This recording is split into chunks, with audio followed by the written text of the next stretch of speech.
Stanford University. Okay, well, welcome to lecture number 3 of Stanford CS 193P, fall of 2017 and 18 academic year. Today, mostly, we're going to talk about some Swift stuff. Now, you've done your, hopefully, done your homework for the reading, so some of this stuff will be kind of summary, but some of this is really not covered in the reading, so I'm trying to give you the full picture of stuff. That reading is really great, but it is very concise. I know you probably feel like, wow, that was a lot of reading for something that was concise, but it is quite concise, so I'm going to try and cover some of the other stuff. But before I do all that, I'm going to do a little what I call a teaser demo of AutoLayout, where I'm going to show you how we can make our UI in concentration look good when we rotate the phone or when we run on a little bit different sized iPhone or whatever. I call it a teaser because I don't intend it to teach you AutoLayout, which is the feature that allows us to do that. It's just to show you what's possible. We'll actually have a whole lecture on AutoLayout in about 3 weeks, I think.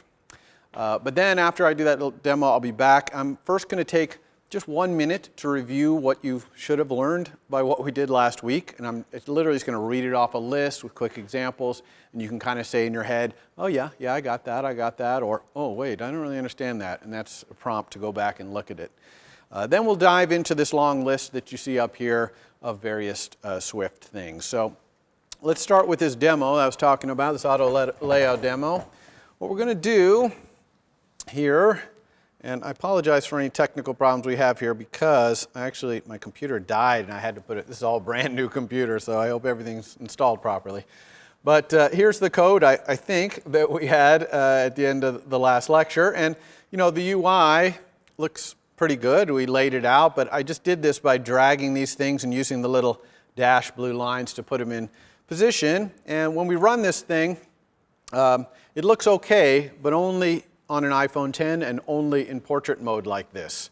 If I were to, for example, rotate this iPhone to the side, which I can do in the simulator by going hardware, rotate left or right, you can see that my UI looks like this.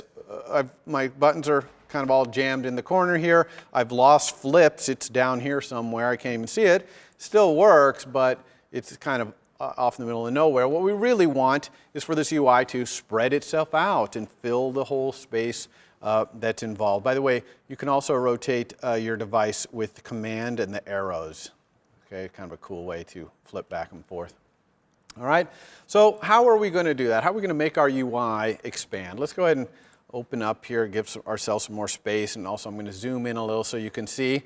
Another thing I'm going to do is we're going to be using these blue lines, you know, the dashed blue lines that appear as we move things around as part of this. So I'm going to change my background from black back to white temporarily, just so that we can see those blue lines and stuff a little better. So I'm just going to go to white. Okay, when we come to run, I'll turn it back to black. So this is purely for during development issues here.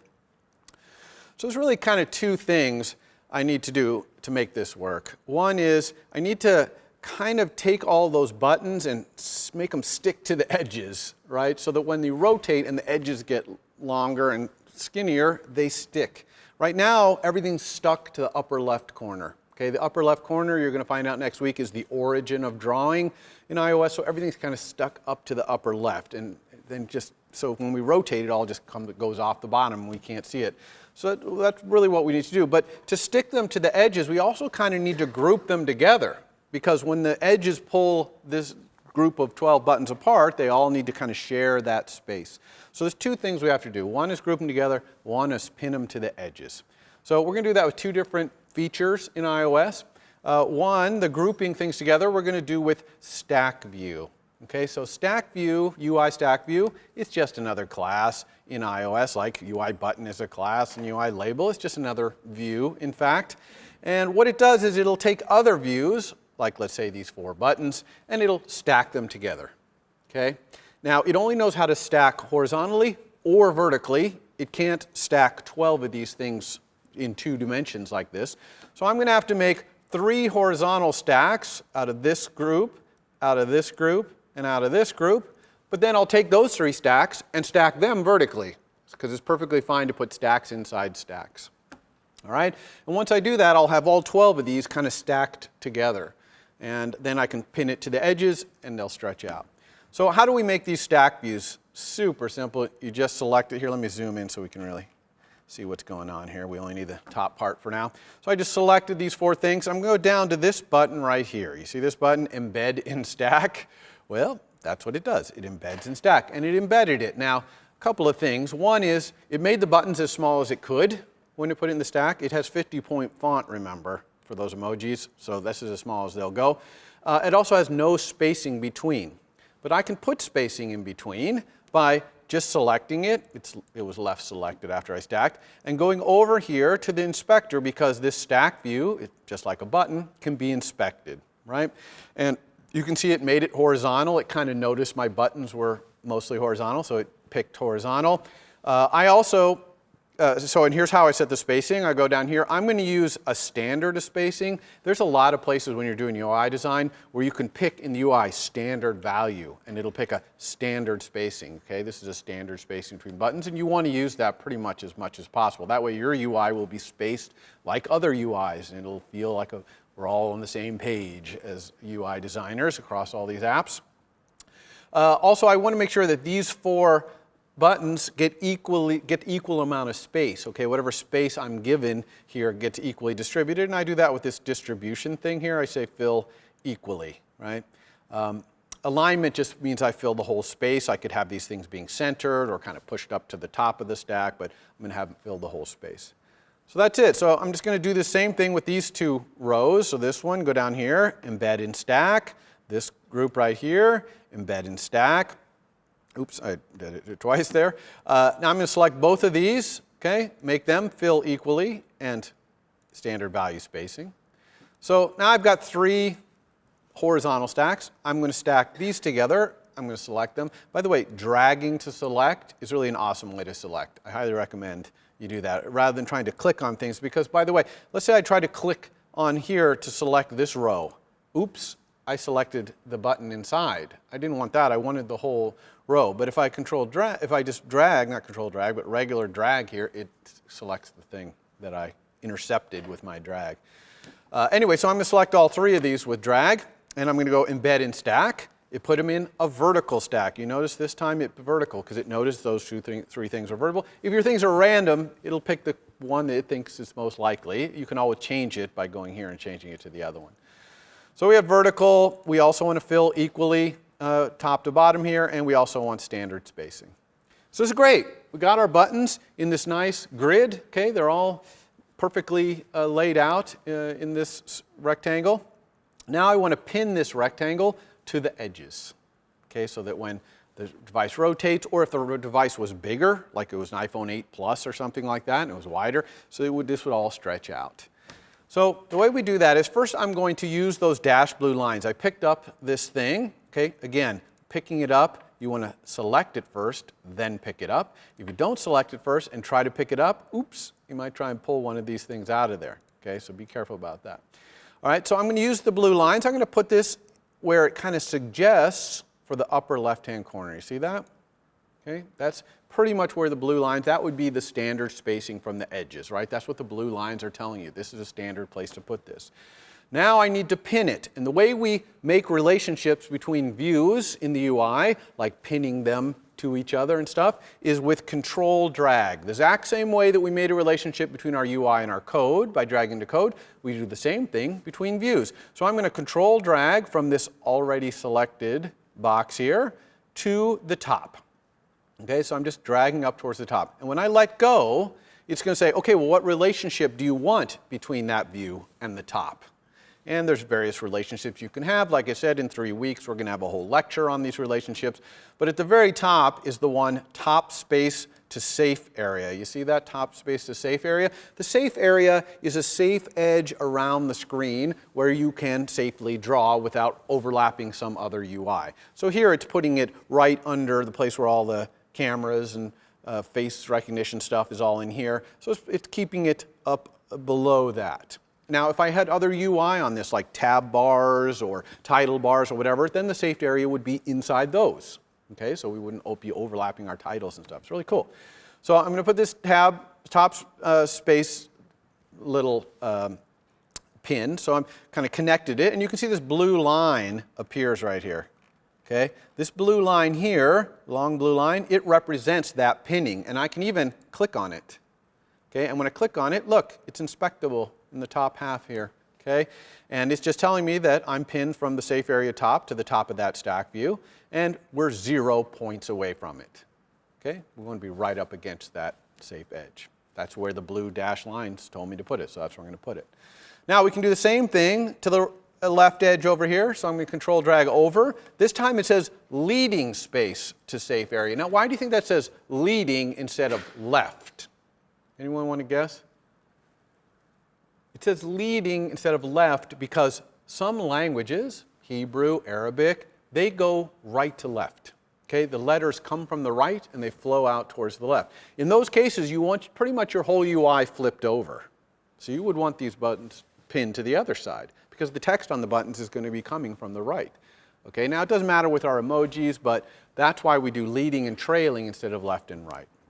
Okay, so I'm going to click this leading space to safe area right here, connect it. I get another little blue thing right here. You see this one? If I click on it, it looks like a little I-beam. It's pinning these two, and it's pinned it with 16 points. You see 16 points? Evidently the blue lines think from the left edge, or the leading edge, you want 16 points. Okay, I'll take that. And then, of course, I can pin to the other side, control drag over here. And now here I didn't use the blue lines for that edge. So here if I say trailing space to safe area, I get an I-beam, but it's huge. Okay, it goes all the way across like that. And I don't want that. I want it to be the same as the other side, 16 points. So in my inspector right here, this distance is this constant right here, 215 points. So I'm going to change that to be 16 so it matches the other side. Oh, and look what happened. It pinned the edge of my buttons and they spread out, equally, filling equally, because we told we wanted to fill equally. Okay, so that's pretty cool.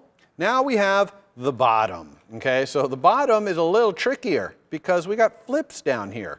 Okay, so we want flips to be on the bottom and we want this thing to be above flips.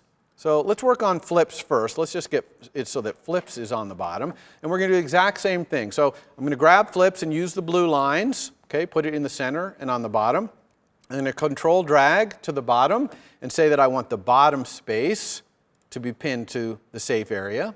Okay, so that's good. Now, when I did that, look, I got this yellow and red lines, and I got a warning up here. See this warning? This means there's a warning, and this can be red if you got an error.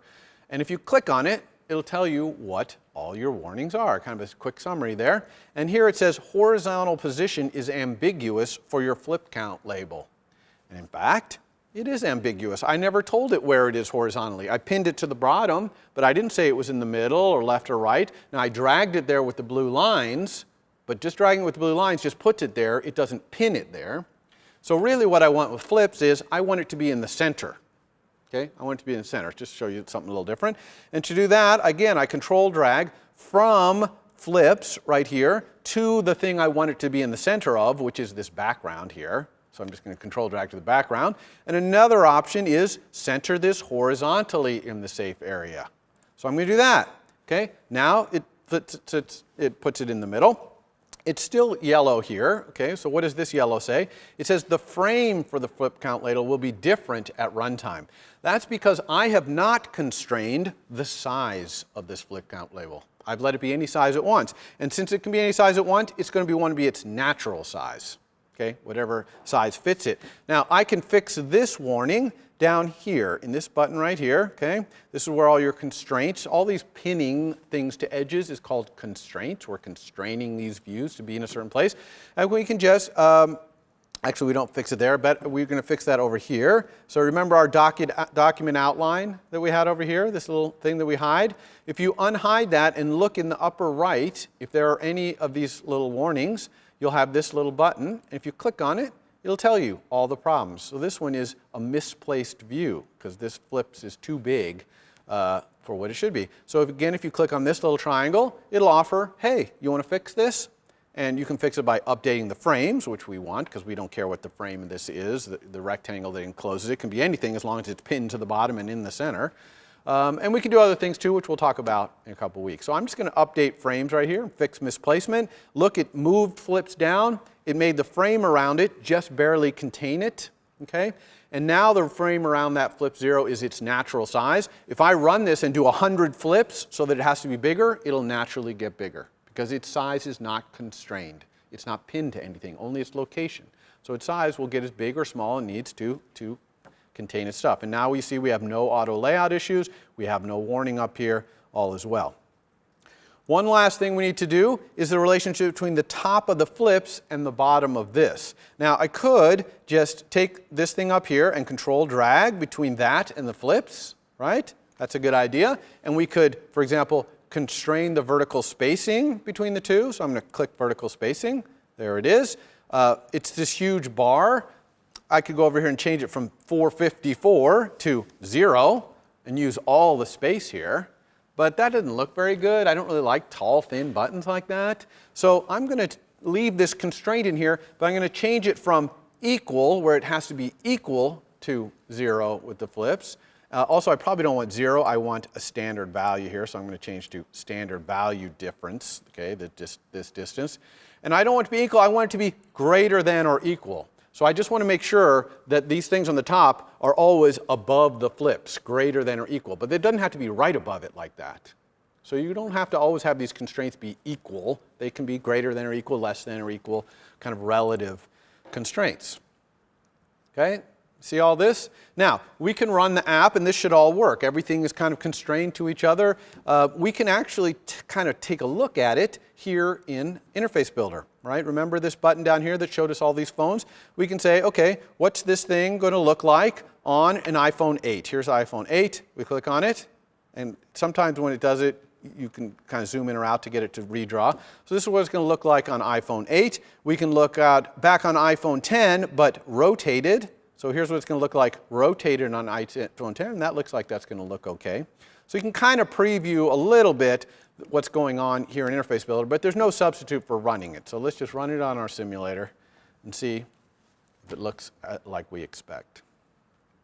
Right here it is. App seems to be working. Oh, let's go make our background black again. So we'll go back here, background black. Keep our Halloween theme intact.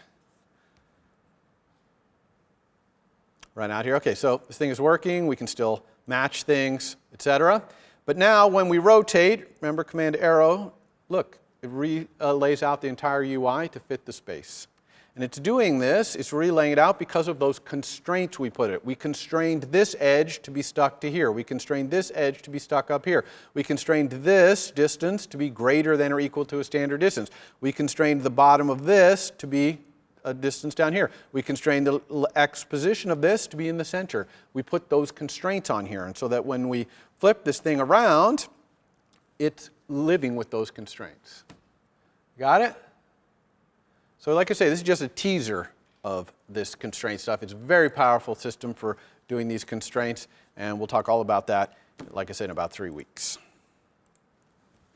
Okay, back to the slides.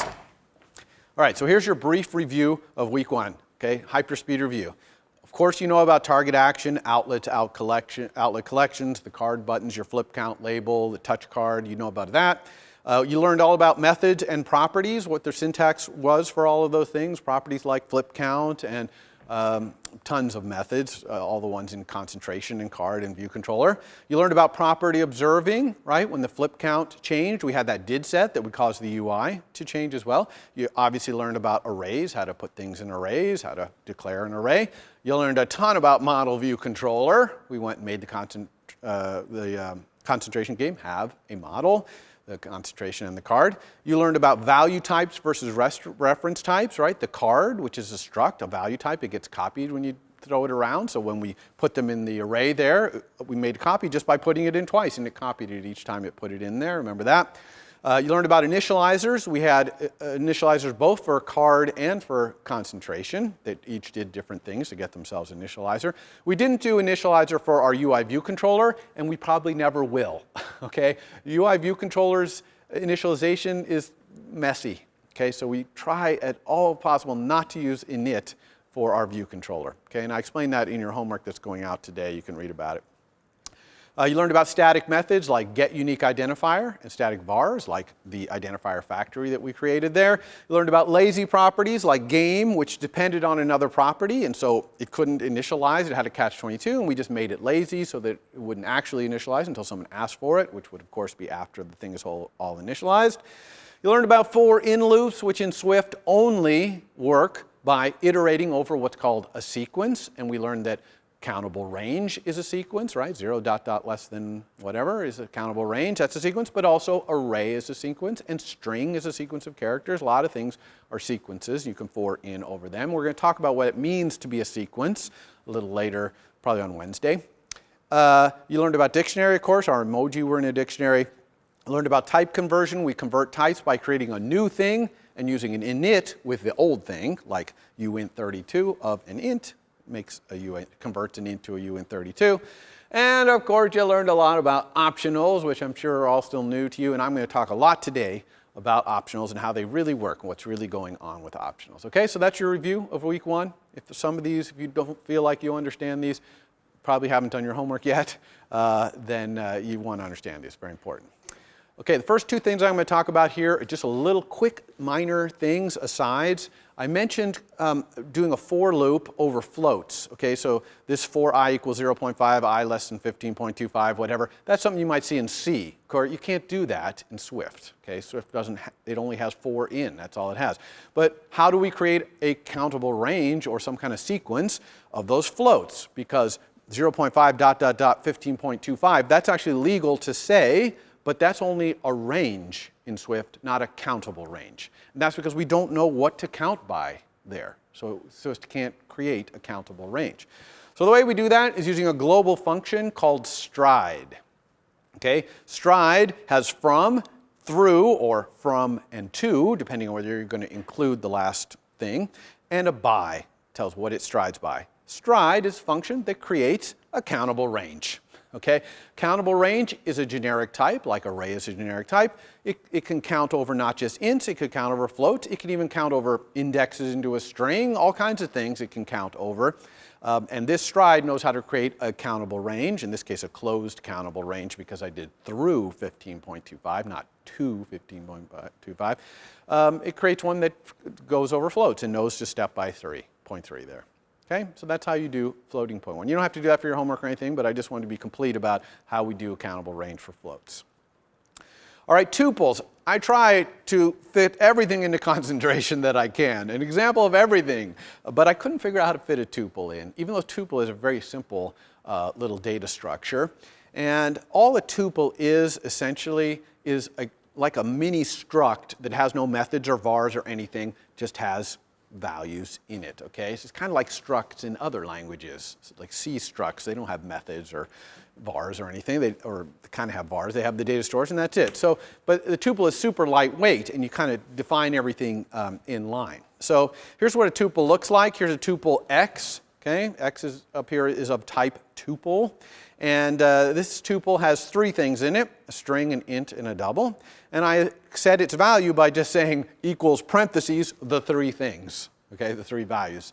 Now, what's kind of cool about a tuple as a lightweight struct kind of thing is that the names of the elements is very flexible. You can define the names when you get the values like this. Let, parentheses, word number value equal x. And that actually assigns each of the values of x to the 3 variables, word, number, and value. Okay? So I'm kind of giving the struct elements names as I grab them out. Or you can do it the other way around. When I define x, I can say x is a tuple that has a string, an int, and a double called w, I, and v. Then, when I have x in my hands, I can get at w, I, and v with using this dot notation, kind of like it's a var almost in a struct, x.w, x.i, x.v. See, so now I'm declaring the names when I declare the thing.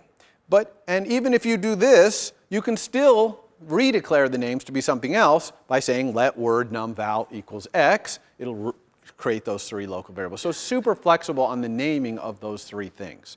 Usually when we create a tuple, we want to use the second way, the x colon I colon v way, although we probably wouldn't use x, I, and v. Those are terrible names. That's just my slide only has so much space horizontally. Probably word, number, and value would have been better names. Usually we do that, and that's mostly because of documentation. We want people to know what those three things are. If we just declare it like X at the very top there, string int double, people are like, what are those three things? So what's a tuple good for? Well, it's good anytime you want to group some stuff together that's really lightweight, doesn't have any methods or anything associated with it.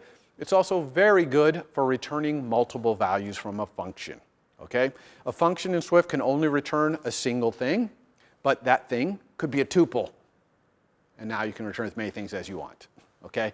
So if I had a function getSize, gets a person's size, their height and their weight, let's say I could return a tuple with weight and height. And so when I got it back, I could just x.weight or even just getSize.weight or getSize.height, access it directly. Okay? So that's what a tuple is. I didn't make you read about a tuple in your first reading assignment, but you'll be reading about it in your next one. It's very simple. It's exactly what it seems. There's nothing magical here. There's no hidden things. It's just this simple little struct. Yeah. Sorry? Do they support indexing? Do tuples support indexing? You mean like get thing number 1 or get thing number 2? Not really, and we wouldn't really want to do it that way. If we really had something we index, we'd want to use an array there because, you know what I'm saying? It would obfuscate what's going on. The whole great thing about tuples is you can name each one and let people know what they are. So, all right. Now, okay, that was it for little things. Now we're back to something very important. Okay, this is a big thing. Okay, this is computed properties. So all the properties that you saw in concentration were stored properties. They were just normal vars like you're used to in other languages, right? Like this var foo double. That's a double precision floating point number, and it's just stored in memory, okay? Stored with whatever struct or class it's part of. But it is possible to declare foo like this. Foo double, open curly brace, get with some curly brace, set with some curly brace. Okay? In that case, foo is never stored anywhere. Instead, every time someone asks for foo, it gets calculated with the code inside get. Okay? And every time someone sets the value of foo, this code that's in here inside set gets executed. Okay, so I have a little pointer here. So this is code gets executed when you set. This code up here gets executed when you get, instead of it being stored somewhere. Okay? Now, the set, by the way, that set new value part, that's optional. So you can have computer properties that are only get. We call those read-only computer properties. You can't have ones that are only set. You can have get only, but not set only. Okay? If you had set only, you'd make a function set whatever. Okay? You wouldn't use a var like that. Okay? So why are computer properties important? What do you use them for? Well, a lot of times you have something that is perceived as a property of your struct or class that actually is derived from other state inside of your struct. And when you have that situation, you do not want to have a stored property because you don't want to have the same information in two different vars, okay? Because they can get out of sync, you know, all kinds of problems happen. So you one or the other of them wants to derive itself from the other one. Here's an incredibly good example. Index of one and only face-up card in concentration, okay? That is easily derived by looking at the cards. So you really, we were really kind of bad to have made that a stored property because we have to keep that thing exactly in sync with the face-up state of all the cards. Okay? That's really error-prone way to design. So we could imagine implementing index of one and only face-up card as a computed property where the get just looks at all the cards, and if it only finds one face-up card, it returns that index. Otherwise, it returns nil. Okay?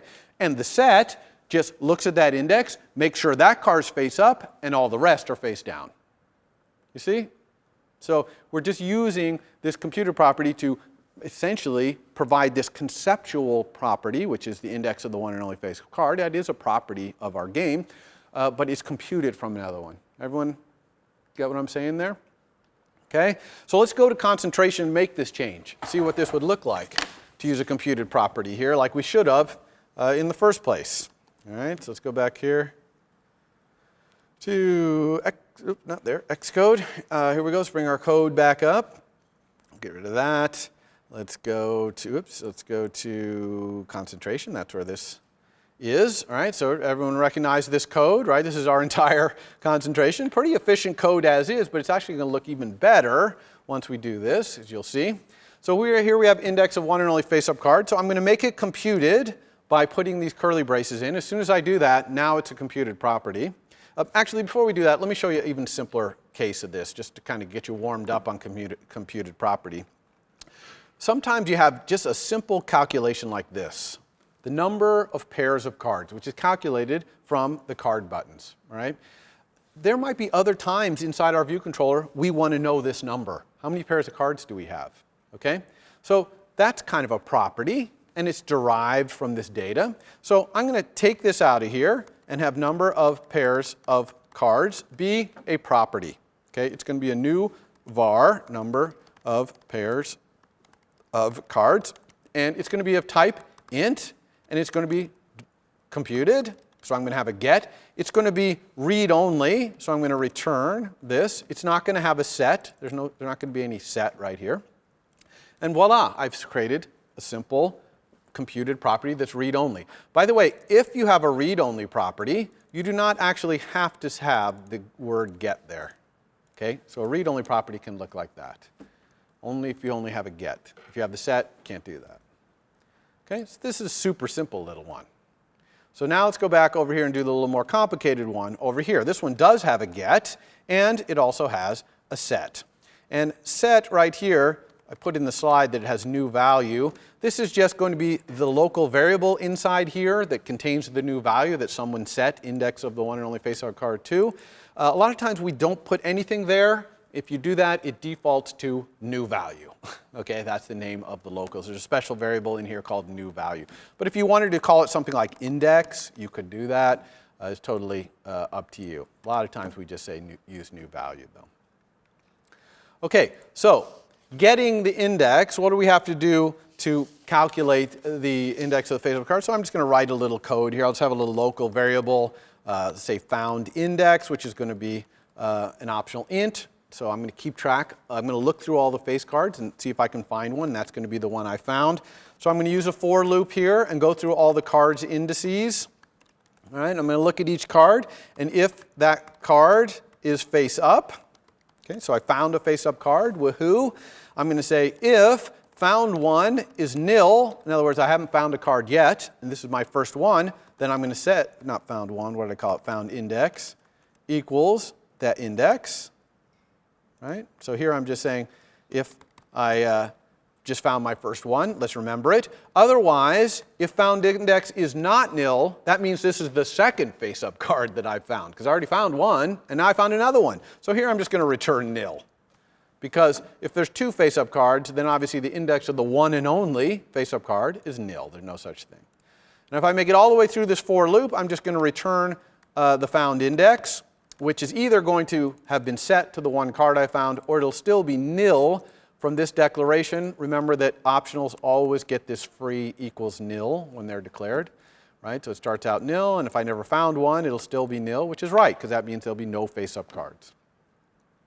Okay? Everybody understand this simple code right here?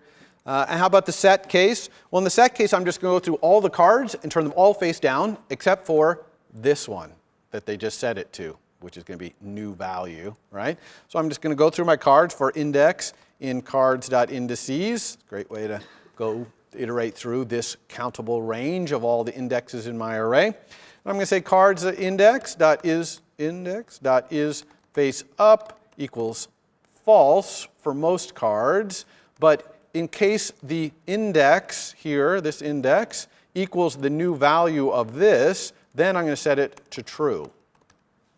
Okay, so here, this is an expression that's true if someone said index of new value of only one and only face-up card equals whatever. If this is the whatever they set, then we're going to have this be true if the card's face up. Otherwise, this will always be false. Everybody got this little code right there? Comfortable with that? All right, that's it. Okay, now that index of one and only face-up card is computed like this from the cards, we do not need to take responsibility for doing things like setting it to nil here.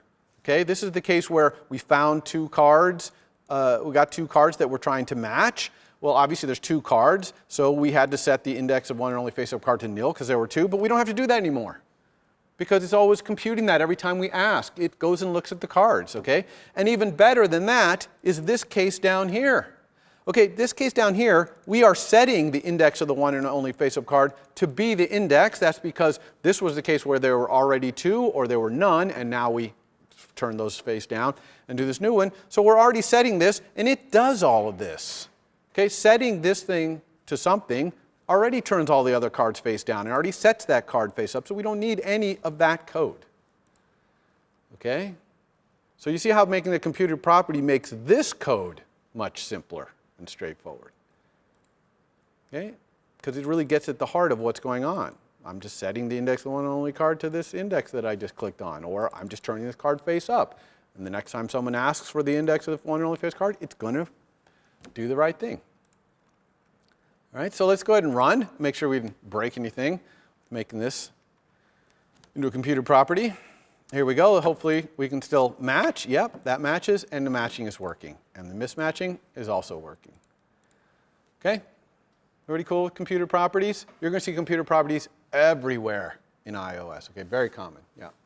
When would we use this versus just use a method or 2 methods? Okay, great question. So when would I ever use this var versus having 2 methods, one which gets the index of the one and only face and one that sets it? Okay, it's all about whether it's perceived as a property. Okay, this index of the one and only face is perceived by us as programmers. It's a property, right? It's a property of the game is the index of the face of the card. So that's what you would do here. If another way of kind of deciding is if the set or the get really does a lot of work, okay, like it's, you know, really crunching on something, you might want to make that a function, just so that people don't think, oh, this is a lightweight little property that I can get. Now, this might seem like a lot of work, but it's actually very, very simple. And later in the lecture, probably on Wednesday, I'm going to show you an even much simpler version of this, okay, when we learn a little bit more about Swift. But it's really not that much work. It's just looking at another data structure. But if you were doing a lot of work, then you probably want to do set and get to make it clear. But otherwise, if it's a var, if it seems like a var, make it a var. Good question. All right. Where is my, here it is, keynote. Let's go back here. Back to our slides. All right. So the next thing we're going to talk about here is another topic, completely new, access control. Okay, so what is access control? So how many people have worked on a project, an object-oriented programming project, of more than a dozen classes? Okay, like 2 or 3 of you, 4 maybe. So not very many of you. Okay, well, when you're working on a very small project like that, you can call any method in any class, whatever. You're probably the only programmer working on it, or maybe you're working on it with a buddy. So you can talk to each other. Okay, but now imagine that you're working for Google, okay, or Facebook, or Apple, or something like that. And this is kind of ridiculous, but let's say you're working on concentration there, and there's a whole other group in another building that does game design, and they write the model, okay? And you are just the UI team for iOS, and so you're only writing the view controller. Okay, well now, you don't want to be calling each other's code just willy-nilly, calling any old method, like you wouldn't want your view controller calling something like index of one and only face-up card if those guys are like, they got rid of that method the next month, and now all your code broke. Okay? Now there are some methods that you have to be able to call over there in their code, and we're going to make it clear which ones those are using access control. So access control is about having keywords that we're going to put into our API, put it on our methods and vars that says to other groups that we're programming with, yes, you are allowed to call this. I promise not to break this on you. Okay? It also tells them how to use your thing, because the ones that they're allowed to call are the ones that they should be using to use their your concentration game or whatever. So what are these keywords? Well, the first one is called internal. Okay? And these are keywords you put in front of vars and funcs. Okay? Or even classes and structs. You can make entire classes and structs have access, their access controlled. So the default is internal. This one we never actually type in because it's the default. So all the methods and vars we've done so far in concentration are all internal. Now, what does internal access control mean? It means anyone in your app, any object, any code anywhere, can call that method or access that var. So it's pretty much unlimited control inside your app. Now, as we start talking about access control, we have to realize there's really two kinds of programming. There's writing an app, then there's writing a framework, like Apple does, UI kit. Okay, that's a framework, a ton of objects in there. There's a lot more access control issues if you're writing a framework. So I'm going to tell you what the things are for writing a framework, but we're not going to really pay much attention to them because we are only learning to write apps in this course. So internal means everything in your app or in your framework can access this code. So it's pretty much almost unlimited inside your app or framework. Then there's the three privates. Okay, these are very important. These are the ones you're going to be using all the time. One is just private. That means it's internal implementation to this object. No other objects can call it. Okay? This is a good one to set. It keeps someone in the other group at Google, in the other building, from accessing that code because you're keeping it private. It's your private implementation. Private set is almost exactly the same. It's only for vars. It means that setting this var is private, but getting it is not private. Okay? So you allow people to get the var, access it, but they cannot set it. That's your purview. That's it. Your internal implementation sets it. We'll see a good example of that in concentration. And then there's file private. File private, in a Swift file, you can have multiple classes and structs in there. It doesn't have to just be one class, which is what we've done so far. And file private means anything in that file can access each other, all right? So classes, 4 classes in there, they can all access each other's methods. Okay, that's what file private means. Okay, the other ones are public and open. Those are for framework writers. Public means that people outside the framework can call it, okay? Doesn't make sense for outside your app. That would never happen. So outside your framework. And open means not only can people outside your framework call it, but they could subclass that class, override your methods, all that stuff. So open is like wide open, okay? We don't care about that because we're not doing frameworks. All right, so we're going to focus on private, the various privates. A good strategy to use these is pretty much put private on anything until you're sure, yeah, I want someone else to be able to call this method somewhere. All right, that's by default, you should make things private. So let's look at concentration, what it would look like to put access control on concentration. And pay attention here because I'm going to require in all your homeworks going forward that you mark things properly. I want you to mark things private if they should be private. Okay, because I want to just make sure that you understand what this is all about. So let's go back here to Xcode. Let's start with our view controller. Okay, we have 3 classes, or 3 data structures, our view controller, card, and concentration. So let's start with view controller. So this right here is our model. So would we want our model to be public, to be not private? Well, that depends, actually. Okay, it depends on what your model is and how it works. Often, view controllers' models are public. By public, I mean non-private. Okay, we're inside an app, so forget about public and open keywords. I mean, when I say public, I mean non-private. So a lot of times you do because you give a model to a view controller and it displays it. That's what it does. But that is not the case here. This one wants to be private. And the reason it wants to be private is because the number of pairs of cards in the game is intimately tied to the UI. Okay, the number of cards we have in the UI. So if we wanted to make this public, we would also have to make something public to specify the number of card buttons that we allow. And we don't do that currently. That's something that's in our little scene and interface builder, so we don't do it. So we keep this private. How about number of pairs of cards? Well, this is one where I don't mind if someone asks what the number of pairs of cards is, but setting the number of pairs of cards would be bad. But the thing about this is it's already a get-only property. You can't set it anyway. It derives it from other data. So we're just going to make this private. Not private. We're going to allow people to call this. People who are using my view controller, they can say how many pairs of cards are there. But they can't set it because this is not settable anyway. Okay, so that's okay to make that one public. Same thing, flip count. I think flip count, it's okay for people to get it, but definitely we don't want people setting flip count. That's something we do internally when the cards are flipped. We increment flip count. So that's private for the setter, but we'll allow people to get the flip count who are using our thing. Our outlets, almost always we have private outlets. Okay? Because our private outlets, these things, and even our actions, these are all kind of internal implementation of how we implement our UI. That's what a view controller does. It controls our UI. Definitely something like update model from UI would be private. That's internal implementation. All this emoji business, that's all private. Although you could imagine trying to expose some public API eventually in this view controller that lets someone who's using our view controller specify the emojis they want. Like, you know, this theme required task that you have?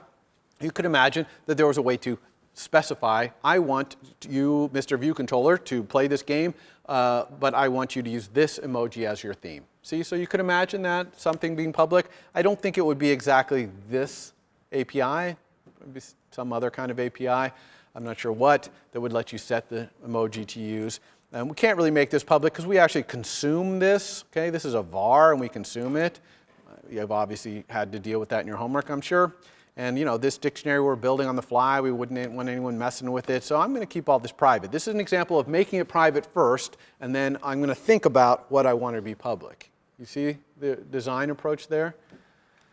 All right, let's go look at card. So here's card. Card, definitely, this has to be public. We need to know whether cards are face up. This has to be public. Unfortunately, this has to be public, okay? Because otherwise we can't tell if two cards are the same without that. But these two guys definitely don't need to be public. This whole idea of making identifier factory, that's purely internal implementation. Okay, so no reason for that to be public. And this, really, I'd love this to be private as well, because a card, it's either face up, it's matched. Whether it's the same as another card, I shouldn't have to look at an identifier to find that. I should be able to just say, this card equals that other card. Wouldn't that be cool? And yeah, it is cool, and we're going to be doing that later in this lecture or next lecture. This is really kind of gross, but for now we'll have to leave that public, because otherwise we can't tell what two cards are the same. Okay, here's the concentration game. This is a really interesting case of private and public, because here is an object, a model that is intended to be used by some UI somewhere. Okay, it's a very intentional use kind of thing. And there's some things we know are private, like this guy for sure. Index of the one and only face-up card. We don't need someone using us to know that. They don't need to know that. And in fact, if we left that public, someone using us would be like, huh, when am I supposed to set that, I wonder? Okay, but it has nothing to do with it. It's internal to our implementation. Cards has to be public, because otherwise the UI can't display the cards. However, cards being flipped up and down or matching, that's my job. So I'm going to make this one private set. Okay, so this is going to be, yeah, you can look at my cards if you want to use concentration game, but I'm responsible for setting the face up and is matched. So you can see this one's clearly private set. Everyone see that? Yeah. So for that, you can access the cards, but you can't access the methods or properties associated with it? Yeah, so the question is, when it's like this, does that mean I can access the cards, but I can't access the methods that are on the cards, you mean? And so, no, the methods on the cards, that's over here, those are public. Okay, those are not internal. So I can access those from here. Okay, but you remember that this is a value type, so I can't set is face up and stuff. I can only set that directly in the array, like I'm doing right here. You see, here I'm modifying the thing in place in the array. That's the only way to do it. Well, I can't do this if this is private set. Okay, because it's a value type. So this makes it so this is kind of like it's a let. This is almost makes it like a let for other people other than me, and that so that you can't touch anything in an array when it's a let. Okay, so that's a really cool feature of value types. And remember that array is a value type and card is a value type. So that whole thing is frozen for people who it can't be modified for outside people. But it's for us, it's private set, so we can do anything we want in there, which we have been doing. All right, and then of course, choose card. That's our fundamental public API, so we got to leave that not private. Okay, that's how people do it. And initializers can be made private as well, but this one obviously can't be private because otherwise no one could create a game. All right, so that's it. Everybody got that? Now, while I'm here, I'm going to show you another API protection thing that's different from access control. That's still good, which is using assertions. Okay, everyone know what an assertion is from other languages? An assertion is just a function that you call where you assert something to be true, and if it's not, your program crashes and prints out an error. Okay? And you put it in your code. The asserts are ignored when you ship to the App Store, but when you're in development, it'll be crashing your program, which is good because it takes the debugger right to where the assertion failed. And asserts are a great way to protect your API. For example, look at this API, choose card. What if someone says at index -1 or at index 100 and there are only 12 cards? Okay? That's going to crash somewhere deep inside here, probably like maybe here or something like that. And if I'm the Google guys again, and these guys are in another building, and I accidentally pass -1 here, and I know what's going on, and the crash happens in here, I'm going to need to have this code and look in there, and I'm debugging it. That code belongs to someone in another building. Why would I ever want to be in here debugging it? Instead, the guys in the other building should put an assert here, okay, that asserts that the card's indices contain that index. Okay? If the card's indices don't contain this index, then we're going to crash if we're in development. And so then we want to put some kind of crash message here. I like to put the name of the struct or class and the function, which is choose card. I even like to include the actual arguments that you passed, so you can see what you passed there. And then I give the message. In this case, something like chosen index not in the cards. Okay, so now if someone calls the choose card at -1, it's going to crash right away and put that on the console, and they're going to like, oh, chosen index not on the card. Oh, and I passed -1. You see, they're going to one-stop shop know what they did. And we can do a similar thing down here for number of pairs of cards because it's illegal to have 0 or less pairs of cards. You have to have at least 1 pair of cards. So here, I'm just going to have the assertion be that the number of pairs of cards is greater than 0. And if there's an error, then I'm going to say, yes, I'm in concentrations init, and you passed me this number of pairs of cards right here. And the problem here is that you must have at least 1 pair of cards. Okay? So you see how I'm using asserts here to kind of protect my API against improper use. Question back there? Yeah. Can you clarify when you would set it as private? How you would use it? So when you would clarify when you Set it as private? Oh, so the question is, when would I ever set my init as private? Okay. Well, you might have a complicated object that only creates instances of itself, for example, with static methods or something like that. Or you might have multiple inits, some of which you allow other people to call, but some of which you call internally to create. Okay? You might even have public ones that, as part of their implementation, call the private ones, okay? Because inits can't call each other, which we'll talk about on Wednesday. So that's why you might have some private. Okay, everybody cool with access control and assertions? All right, back to the slides. Where are we? Here? Okay, cool one. All right, extensions. So extensions are super powerful. They're kind of like a weapon you want to be careful when you're wielding because you can go crazy with them. And what an extension allows you to do is add vars and functions to other classes, even if you don't have the code to those classes, even if they're in another framework like UIKit or something like that. So you can add vars and methods to int. You can add it to UI button. You could add it to UI view controller, anything you want.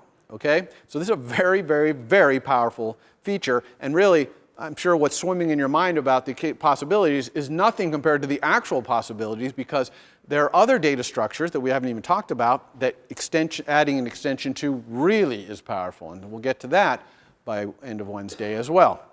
Okay? The baseline of it is very simple. You just use the keyword extension and the name of the struct or class you want to add a var or property to, and then you just put the thing you want in there. Now, it has one very serious restriction, which is that it can have no storage. Okay? This extension, this code that you're extending, this other thing, it can have no vars that are storage. It could have vars that are computed, but it can't have any vars with storage. Okay, so that does restrict the kind of thing that you can add to a function. Okay, but it's going to turn out that restriction is actually a good restriction. It's not like Oh, too bad they couldn't invent it with the storage. You actually don't want storage, and you'll see as we go along why that is. So this feature, as you might imagine, is easily abused. And one of the number one ways it gets abused, and I encourage you not to abuse it this way, is you do not want to add a var or a func to a class that doesn't make sense for that class. Okay? It's a real temptation, for example, for in an int or a string, to add a function that has to do with concentration. Okay? Some concentration-specific method you're adding to string, because it will clean up your code or look nice or whatever. But you really don't want to do that. The only methods and functions you want to add to string are methods and functions that make string a better class. They make it a better string, not that make it so it knows about concentration. Now, it's perfectly possible to add string methods to make it know about concentration. There's nothing really wrong with it. It's just kind of bad design. Okay? So this extensions feature, like I said, is very powerful. Since you're just beginning here, you can think of it at the beginning as just a way to add little utility functions and things like that to clean up your code. Okay? That's the first level of learning about extensions. And so I'm going to show you how we could do that, for example, in concentration. Okay, let's go to concentration and use an extension to add something interesting. And what interesting thing we're going to do is we're going to go to our view controller over here, and we're going to look at this code right here, which is kind of messy right here. Okay, what is messy about this code? Well, okay, all I really want to do is remove a random emoji, and yet I have to have a whole other line of code, and that line of code has this horrendous amount of, you know, changing from unsigned ints to regular ints and all that stuff. So it just really looks bad, and it's hard to read. It's hard to understand what is going on in here. I'm having to do so many type conversions and stuff like that. It's awful. Okay? Really what I'd like to do is generate a random number and put it right here. So what if int, the type int, had a var which gave me a random integer? Okay, that's a very int thing, nothing to do with concentration. It's just int thing. It gives me a random integer. Okay, so we're going to extend int to give back a random integer. Specifically, we're going to make it so that when you ask an int, please give me a random integer, it gives a random integer between 0 and that int. Okay, so if I say 5, I could even say, I'm going to be able to say here, let x equal 5 dot random integer. And I'm going to call this thing arc4random, this var, because I'm going to use arc4random to generate it. And people know the semantics of arc4random, which is a random number between 0 and another number. So this is, I'm going to make it so this will work. And that will give me 0, 1, 2, 3, or 4. Okay? So how do I do that? Extension, int, and then in here, I put this var, arc4 random. I have to say what type it is. It's also going to be an int. Okay? It could be a string or whatever, but it's also going to be an int. And I'm essentially going to return all this mess right here. Okay? So I'm just going to cut that out of there. I'm going to return this. Okay? But it's not a random number between 0 and emoji choices.count. It's a random number between 0 and what? Yes. Whoa, I wish I could give extra credit. Or like Mayron, throwing some candy out there or something. Because yes, absolutely, it's between 0 and self. Because this is a var in int. And so self is the int you sent it to. Okay? So, which is really kind of cool. So now, since int can do this, all we need to do right here is we don't need any of this junk up here. Instead of random index, we're just going to say emoji choices.count.arc4random. Okay, so that cleaned up our code a lot. Now, if we were to do something like this and we wanted to be really good programmers, we'd look at this and say, what if self is 0? This is not going to work because arc4 uniform doesn't work. Or what if self is negative? Actually, you know, if self were negative, maybe I could do a random number between 0 and that negative number. Okay? So I might decide, I'm going to say if self is greater than 0, then I'll do this. Else, if self is less than 0, then I'm going to almost do this. What I'm going to do is I'm going to say return minus this, the absolute value of myself. Okay, abs is just a global function that takes absolute value. I could also just say minus self because I'm check to see if it's negative. Or else if self is 0, which would be the else case here, then maybe I'll just return 0. So if you say 0, give me a random number, it gives you 0. So here I've made it so that this never crashes, this doesn't have to be an optional int, and it gives a reasonable response. See? And that's pretty good when you add vars and functions to any class, not even just extensions. You want them to have good semantics, sensible semantics. You generally don't want them to crash, which is what this would have done otherwise if you sent it to -3. Okay, everyone see how this makes our code a lot more readable? Okay, and how we added something that was sensible for int. All right, that's it. Get back to our slides again. Down here, there's arg for random. Okay, optionals, the dreaded word optionals. So I told you last week that an optional is just a regular old type in Swift. In fact, it's an enum in enumeration. So let's learn about enum, because enum is another thing I wasn't able to work into concentration, although I am going to work it into next week's demo, okay, our drawing demo. But I want to explain what it is so that I can explain what optionals are a little better. So an enum is just like an enum in other languages. Okay? It's a data type, just like struct is a type or class is a type, enum is a type, exactly the same. You can be used in exactly the same places. It's just that it has only discrete values. Okay? Like here's a fast food menu item enum. It can only be hamburger, fries, drink, or cookie. That's it. It can't be anything else besides one of those 4 things. So that's what an enum is. Enums are value types, like structs. They get copied as you pass them around. Okay? Now, enums in Swift, a little bit more powerful than your typical enum because each case can also have what's called associated data or an associated value. So in my fast food item 1, my hamburgers have the number of patties. Is it a double burger or a triple or a single? The fries has the size of the fries, a large fry or small, and I've even used another enum. You see down here at the bottom. I have another, oops, make my thing work here. Oh, there it is. Oh, this is not very good. There, right? Okay. You got it. There it is. So I can use another enum there to do the size of it.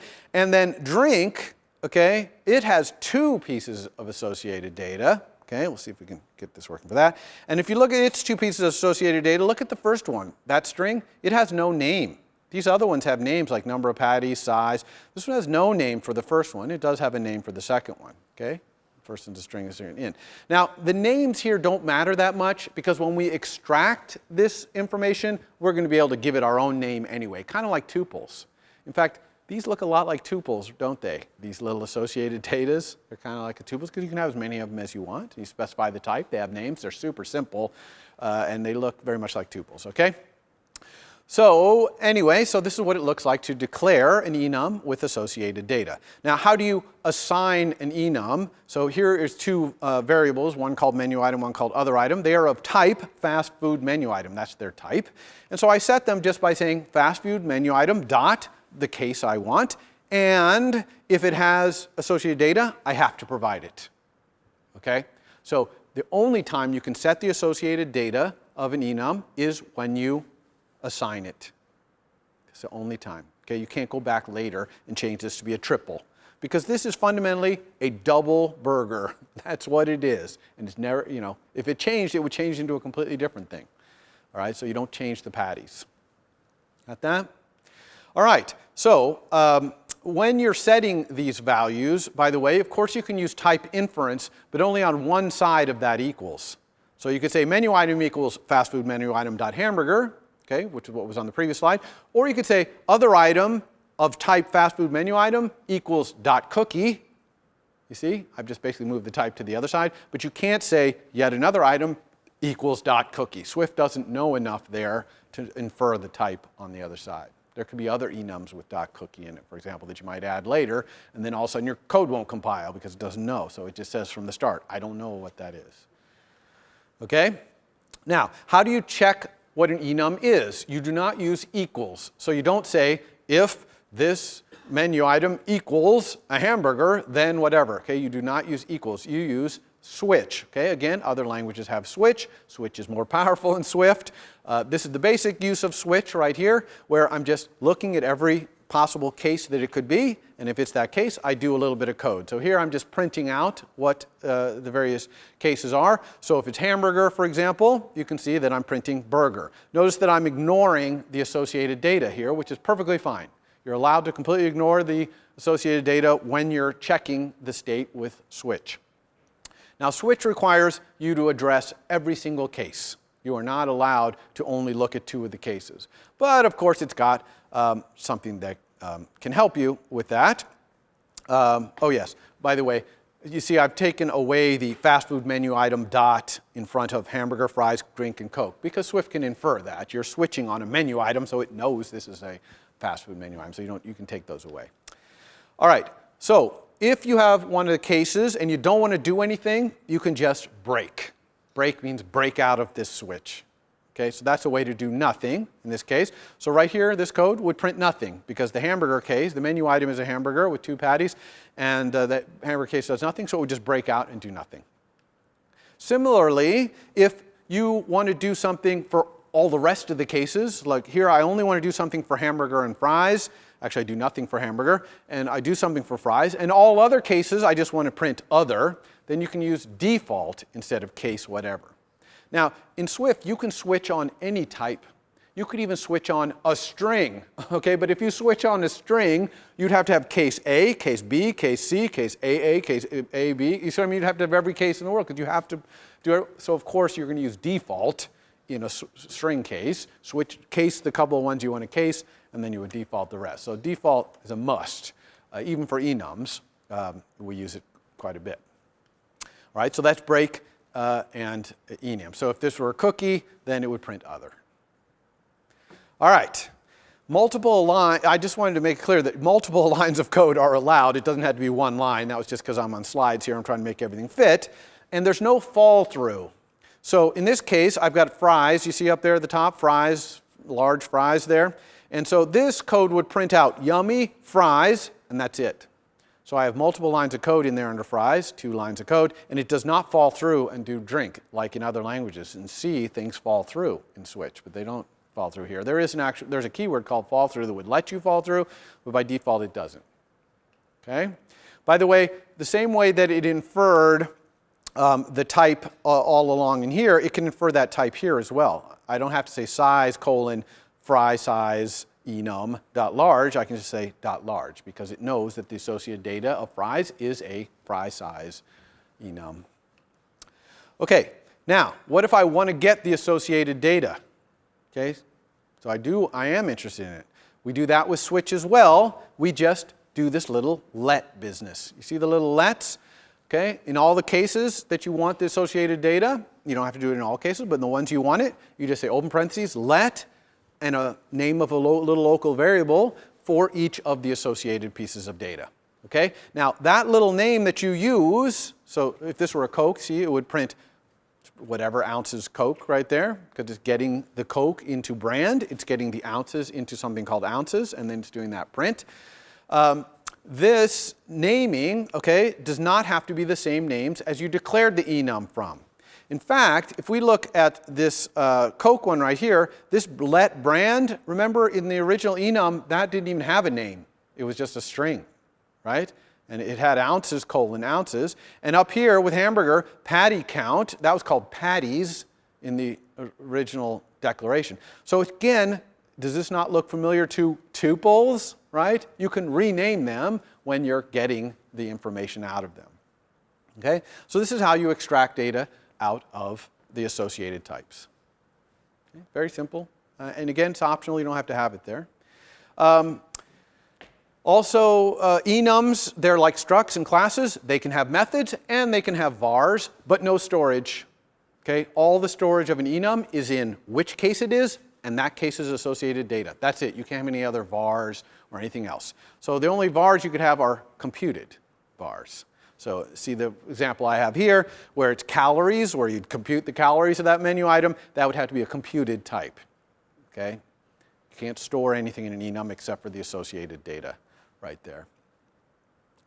Now, if you're writing a func like this one is included in special order number 1 or number 2 or whatever, if you're doing that, then you can get your own associated data using switch on self, okay? Because I'm inside the enums implementation here, right? So I can switch on self, and then I can get my associated data out so I can calculate my calories, or in this case, I'm calculating whether a hamburger with 2 patties is included in special order number 2, and my code here says yes, because pretty much special order number 1 is a single burger and special order number 2 is a double. Now there's some other interesting things to look at in this code. Notice that fries and cookie right there, okay, right in the middle, fries and cookie, those I combine them into one case, which that's allowed. You can, with commas, you can have multiple going on there.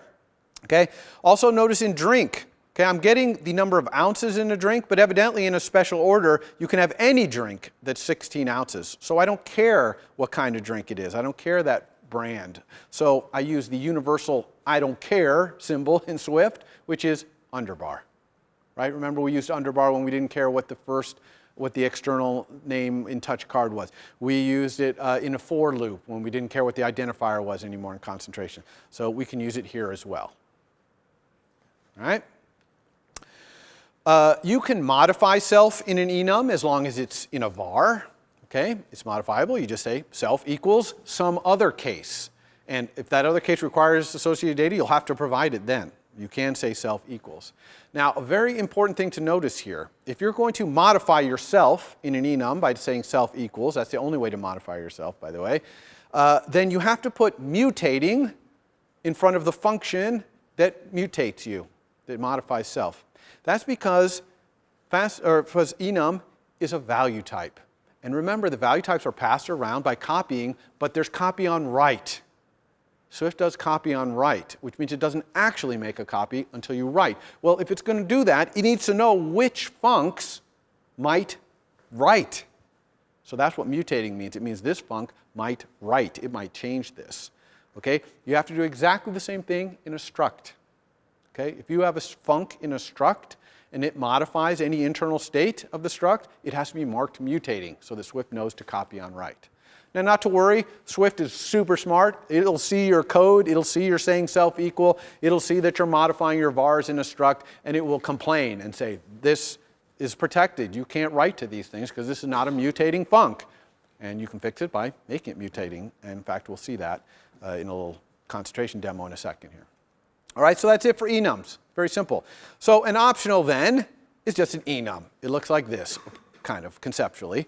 Okay, it's an optional. It's a generic type, like array is. Okay, array can have anything in it. An optional can be an optional int, an optional string, whatever. It's a generic type. And it has 2 cases in the enum. The case none, which is not set, nil. And in the case some, in which case it has some associated data of that type. So an optional int, that would be an int. So that's it. That's what an optional is. Now, an optional, why didn't they just leave it in enum? Well, can you imagine every time you want to unwrap an optional, you're having to switch on that thing and case some, get the associated data? That would be so much typing. So all of these special characters we have for optionals, question marks, exclamation points, ifs, double question marks, all that stuff is just so that we don't have to be constantly switching on an optional and doing case this, case that. But that's all it's doing under the covers. It's just syntactic sugar that is doing that. It's not doing anything else. It's nothing special. And so I'm going to show you what all these special characters look like in enum land. And I'm even going to show you a new enum, or a new optional thing, which is this thing at the bottom called optional chaining. And it's where you use a single question mark when you're accessing an optional, which that's the one thing we have not seen. And I'm going to show you how that works by showing you in enum land. All right? So declaring optionals, obvious, right? If I say hello, which is an optional string, that's just optional angle bracket string. Okay? And remember that optionals always start out nil, so it's going to start out .none. Okay? Couldn't be simpler. Unwrapping, also very simple. That's just switching on the thing. So if I have an optional string hello and I say print hello exclamation point to unwrap it, I'm just switching on hello. And if it's in the none case, I crash.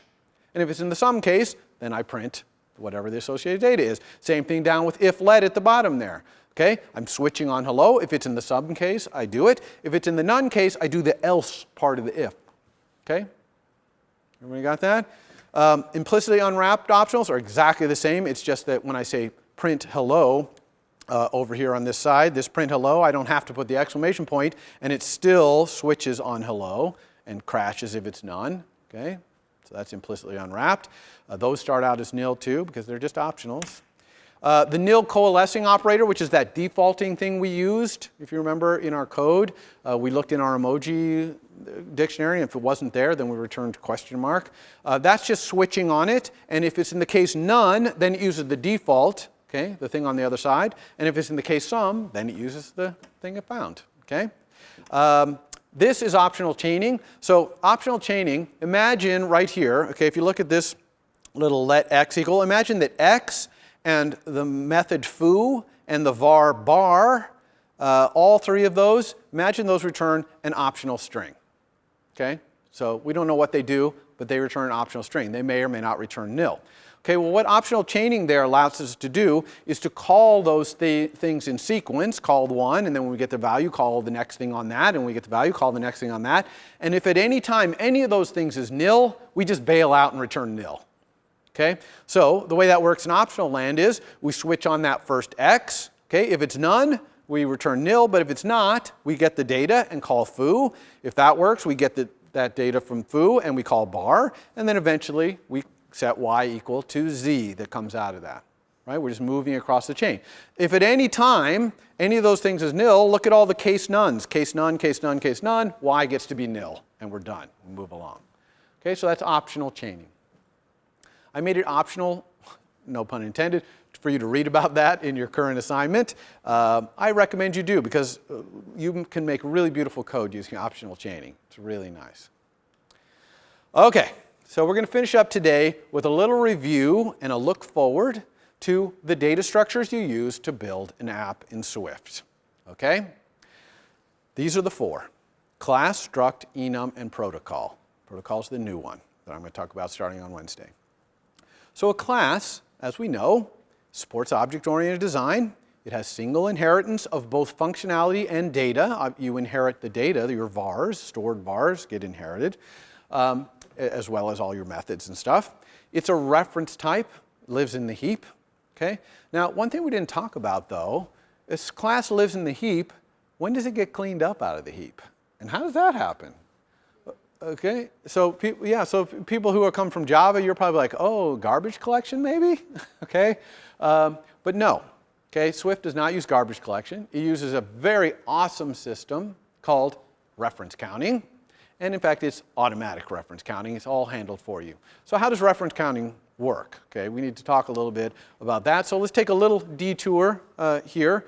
By the way, examples of classes we've seen, of course, are UI view controller, which is our subclass of it, UI button, UI label, concentration, we made that a class. Those are all classes, not structs, right? All right, so let's talk about how this automatic reference counting thing works. It's really simple. Every time, somehow magically, every time that you create a pointer to a reference type in the heap, Swift adds one to some counter somewhere. And every time that pointer to it goes out of scope, or it is not pointing to it anymore, like it was an optional, it got set to nil, for example, then it decrements that count. And when that count goes to 0, it takes it out of the heap instantly. It's not like it's keeping track of it and it's doing any marking and sweeping like a garbage collection. It actually instantly removes it as soon as no one points to it. Okay? So it couldn't be simpler. It's the exact way you would think conceptually to make it work. It's actually quite difficult under the covers to do that. Swift was designed with it in mind from start, so it's an awesome system. You can influence this automatic reference counting a little bit. You can't really control it, but you can influence with these 3 keywords when you declare a var. Okay, a strong, weak, and unowned. These are the 3 kind of influencers you can do. The first one, strong, is normal reference counting. So that just means if this pointer is strong, and so keep that thing in the heap as long as this is around because I need it, I'm pointing to it. Okay, that's the default. So we never actually type the keyword strong. It's the default, it's always there. It's kind of like internal with that access control. We don't actually ever type that. Now weak, you've actually seen before. Y'all remember weak? It was on the outlets. Okay, when we made that outlet connection, I said, oh, see that weak? I'm going to tell you about that next week. Well, I'm living up to my promise. I'm telling you about weak, okay? What does weak mean? Weak means I'm pointing to this thing in the heap, but I'm only really interested in it if someone else is interested in it. Okay? In other words, if someone else has a strong pointer to it, keep it in the heap.